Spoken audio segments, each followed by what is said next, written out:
Okay, so yes, I feel like arguments are normal in relationships, any type of relationships. And when people argue, they say hurtful things. But me personally, I don't want to go there with people. You know, I don't want to say something hurtful about you or your family or something like that because I don't like saying stuff out of anger. So instead, I would just hit you to hurt you how you hurt me verbally. I'll just physically hurt you instead. Okay. And then also, like, cause I've been trying to work on it more, but a couple of days ago, I tried to leave. Instead of, you know, when we was arguing, instead of me getting physical, I tried to leave the situation, but I couldn't because I didn't know where my car was. So when I asked him, like, where's my car? He was ignoring me. And ever since I met him, like almost a year and a half ago, I always told him that is one of my biggest pet peeves, to be ignored. Especially, you know, when I'm trying to change the situation and he just continues to ignore me. So when you do something purposely to get under my skin that you know that I don't like, it's gonna make me that angry to where I want to get physical. Do you think, or do you have any other coping skills? Or I know you said most times or sometimes you even try to leave to diffuse the situation. How is your communication?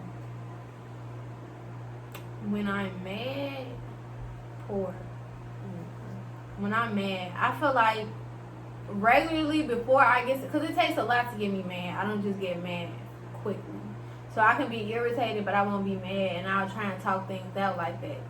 But if once I get to the point of being mad, it's no communication.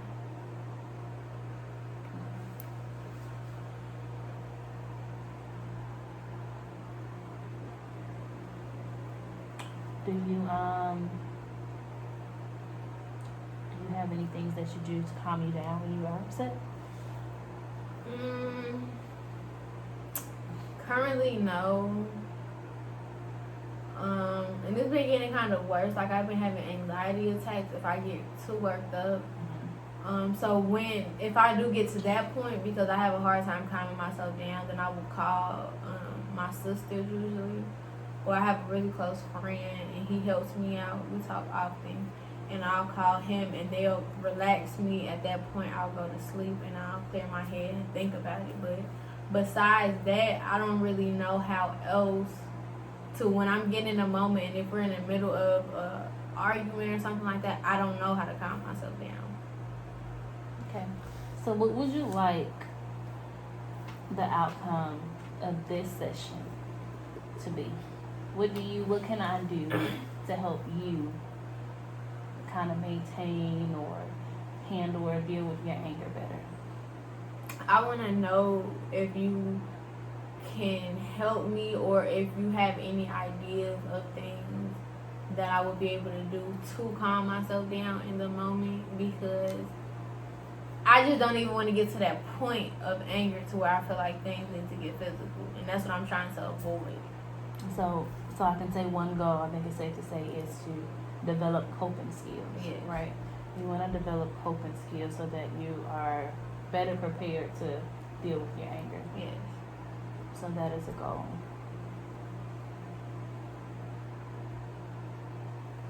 Okay. So let's think of some, or kind of touch into, and I might kind of jump back and forth periodically through the session just to make sure I don't miss anything and I cover everything. So what are your interests? I know you told me you listen to music a lot, but I know for me, what I do when I'm upset, I love candles.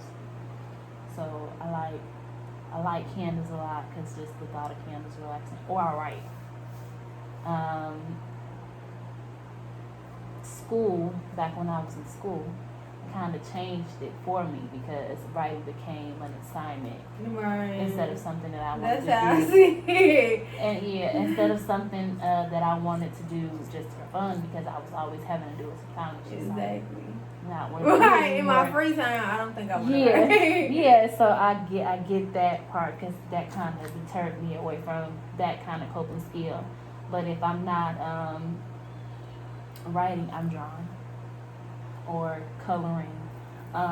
Or I guess this wouldn't be the healthiest, but just for starters, isolation. I know you said you like to leave, and that is probably, at this stage, probably one of the best things I would suggest, only because you're not developed or not equipped to just sit there and confront your anger head on. So the best thing to do to prevent physical altercation is to go ahead, okay, let me isolate myself. Let me calm down a couple of notches. And then we can come back and try to talk and work this out. And just to have that clear, open communication with your partner. Like, I can't talk to you when I'm upset right now. But see, another problem that I have is I would leave and then I would start texting him because I'm angry. So then I might say a couple things over text message. I don't know why, but I just get so worked up. And I at that point, I have so much anger inside of me, and I don't know what to do with it. So, okay. What about exercise? Do you like to do any type of exercise? Yeah, I actually do. I used to exercise all of the time. I really did. But the only reason why I wasn't consistent was because of like my school schedule, my work schedule. So I like to be consistent in what I do. Like, I just can't do random things at random times. I like to have a schedule. And it wasn't working out schedule-wise, so I had stopped. But since I'm working from home right now and school is almost out, I think that would definitely be something for me to try to go do exercise. Okay. So I think that's a good idea. Yeah, exercising. You get, and the thing is with exercising, you really don't need a gym. I know it's the COVID going on right now, so you really don't have to be in a gym. You could do workouts around your complex. Yeah, we actually, our gym is open and it has a lot of, they have a yoga studio, they have a kickboxing little area, they have a basketball court, they have a lot of different amenities. Definitely that I think would help, especially the yoga studio, because I've been getting into meditating more and stuff like that. So I think that might, help me out a little bit. Okay, perfect. So, yeah, so you can, get into some physical activity to kind of reduce that aggressive energy. Yeah, a lot. And do that. Yeah, so go ahead and do that. So that'll be coping skills. We decided physical activity with it. Now, do you like any painting or anything like that? Is that something that you'd be interested in? I have, but I would say no because it's kind of messy. Yeah. One thing that I do want to talk about while I'm here, I know that when I was growing up and my parents, they would fight a lot. So do you think, like, me seeing my mom, because, like, my dad has dreadlocks, and she has pulled his hair out or hit him with golf clubs or threw tables at him, things like that. Do you think that might have any correlation to my behavior now? Definitely. So, abuse and aggression normally is a learned behavior. It does stem from childhood. So if your childhood needs weren't met emotionally, if you were exposed to physical violence growing up, even though it may not have happened to you, if you were exposed to it, your mind just absorbed all of that. So you carry over these issues that you confronted that you didn't even know that you confronted when you were younger, because it's like subconscious. You know what I'm saying? Because I could say that I've had clients disclose to me about not being able to maintain the peace around their little ones, and they wonder why the kids are showing out in school. It's because they're exposed. You know what I'm saying? You may not be beating on your child, right, but you're exposing them to those unsafe environments. It is unsafe emotionally because they're not supposed to be exposed to those type of violent acts. It's just a lot of stuff going on. So that definitely is. So you seeing your mother at a young age abuse your father, it's just like, it was more defense. Defense. Or if you seeing them arguing, you're seeing these two people that's supposed to love each other hit each other. So you've learned that when I'm mad, then that's how I handle confrontation. I'm gonna hit because that's how I saw my mom do, or I saw my dad do my mom. You learn that, so you've learned that that was okay, and which is not, because you should never, in any case, feel like that's the effective means of communication. Right. Because if you hitting somebody, they're not hearing what you're saying. All they feeling is the pain, and they trying to stop you from hitting. Right. So it's not like that's getting your point across even more. That actually kind of traumatizes a person, because they feel like, oh, well, every time she get mad, she's gonna hit me, so I need to hide from her. You know what I'm saying? So we just want to try to figure out ways, because that definitely is, I'm glad you brought that up, childhood traumas or childhood exposure, you being exposed to that at a young age or during your childhood, that definitely affects how you're going to handle your relationships, how you maintain your relationships, as well as how they form. So is it possible for me to unlearn that? Like, how would I go about changing that? It is possible for you to unlearn. The first step is what you're doing now, self-determination. You're seeking help. You want to change. You see that it's the issue. That's really one of the biggest steps. Self-determination and understanding that it's an issue and it's something that you can change. So what we're doing now is we're going over coping skills. What can you do when you get upset and when you feel like you're going to hit? What can you do to not do that? You know what I'm saying? Instead of hitting, go running. It's all an adrenaline rush. It boosts out the same chemical. You know what I'm saying? Go running. Find something you like to listen to music. Listen to music while you run. By the time you come back from your run, you're going to be too tired to hit anybody. You're going to be too tired to hit anybody. The only thing you want to hit is a shower, okay? That's it. So, you know what I'm saying? You that's one thing we're going to do. And then outside of coping skills, once we master using and utilizing and implementing our coping skills into our daily lives, then we can go on and further the process as to what else we can do. Confront the issue head on. Hey, I don't like what you said to me. Or we can try not to use you statements. The blame statements is what they say. When this was said, it made me feel so and so and so and so. Instead of saying, you did this is why I act like this, you did this. We don't want to use those statements. We want to say, you know what I'm saying? Just something of that sort to say, whatever that person did. Exactly. You want to acknowledge your feelings and how you felt when something was done to you without blaming.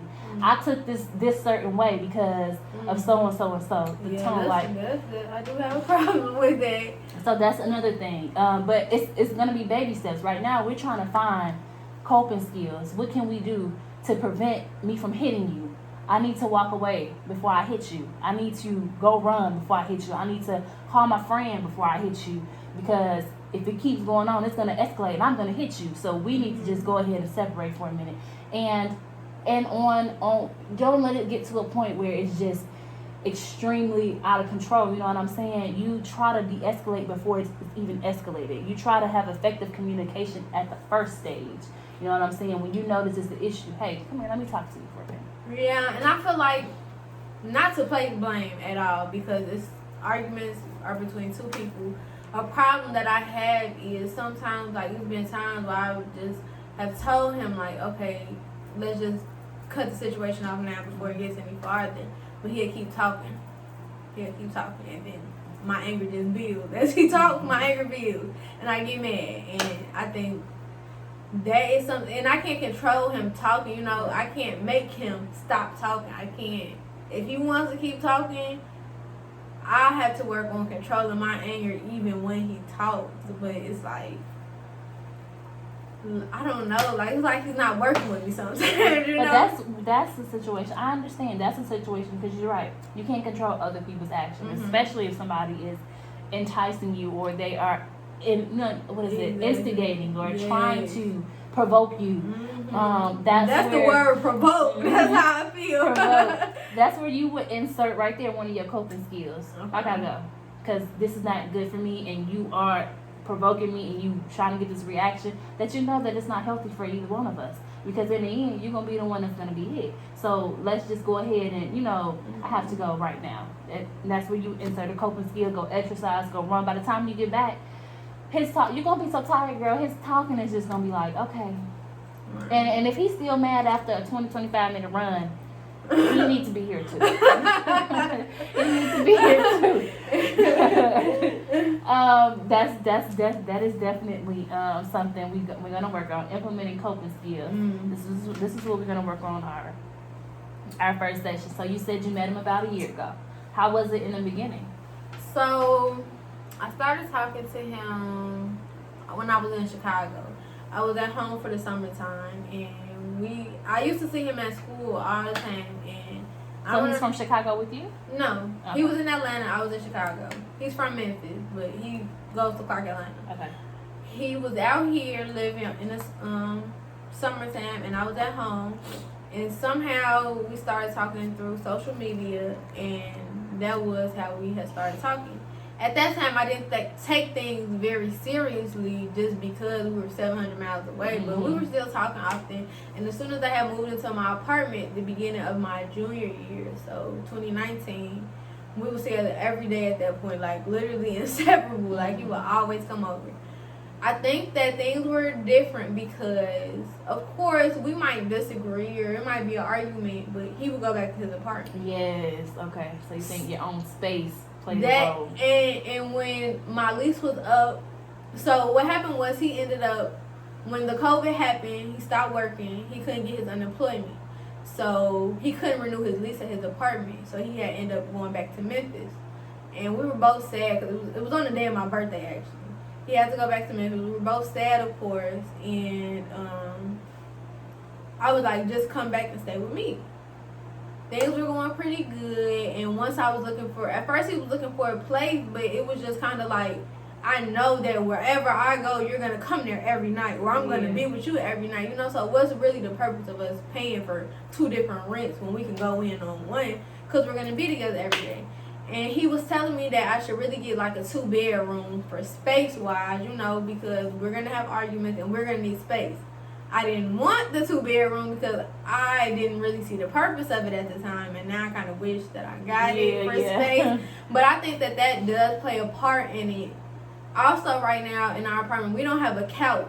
So it's like we have a bedroom set. We have kind of like an island like this, and we have chairs. So that's really it space-wise. It's not like if I get mad, I can go sit on the couch. I might go sit in the kitchen for a while, but the chair's gonna get uncomfortable. After like an hour, like I'm not gonna, keep sitting there. I'm gonna go want to lay down or something like that. So I think that definitely plays a part in it, in our problem. So you think that space? Yes. Yeah. I think things are getting better between us. We were fighting a lot more. He wasn't working and I wasn't working, like, as soon as we moved in. But he just started working last month. And then I do Instacart, plus I do this little program. So between that, I try to stay busy. So we are not always around each other 24/7 because I think that can cause a lot of problems. But sometimes it's just still, arguments and fights. So I think it's good that you acknowledge where you think, the issues arose, which is not being able to have you guys space, not being able to be an individual, you know what I'm saying? Exactly. Yeah. So what I would suggest is definitely getting a couch. So somebody can sleep on it. We definitely need a couch. So somebody can sleep on it. I do know if it's not something you want to pay for, it's a ton of programs that I could connect you with for resources to see if they're giving out furniture. And I do know, on a serious note, that DCFS has a program where they do furniture vouchers. Really? And I didn't think about that until you said them just now. But they do. So that way, because when I started moving out on my own, I was using furniture vouchers, and that's how I got mine. And that's it. So that is a resource we can try to get you into contact with. So that way, because when is your lease up? June. Next year? Okay. So you still have some time. Yeah. To deal. Exactly. So we definitely want to go ahead and get a couch, so that way somebody's sleeping on the couch when they, to give the other person space, and just to acknowledge that, you know, that you need your space. Mhm. You know, it's okay to need space because, first of all, being around each other all the time, it's going to wear the relationship out. You're going to get Yes. tired if not break up. Yeah. So it's okay to miss. It's Mhm. okay for you to miss him and him to miss you. That is actually a good thing. That distance is actually a good thing. You keep it fresh. You always have something to talk Yeah. about. And you miss each other because you've been away. So that's definitely something we can look into. So I have here coping skills. 2, the goal. These are the goals of this session of our meetings. Is to develop effective coping skills that you can be able to insert into your situations when you're arguing. 1, 2, we're gonna get a couch. We're gonna get a couch. We're gonna get a couch because we need some isolation going on in here. Okay. Do you have any questions for me? Nope. Not today. I don't think I have anything. Okay. Nope. Well, that's all I have for you, Miss Davis, and I am so glad that you came to Essential Social Services. I'm sorry, it's a tongue twister. And I look forward to working with you. Thank and I'll you. be in contact. Thank you. All right, have a good one.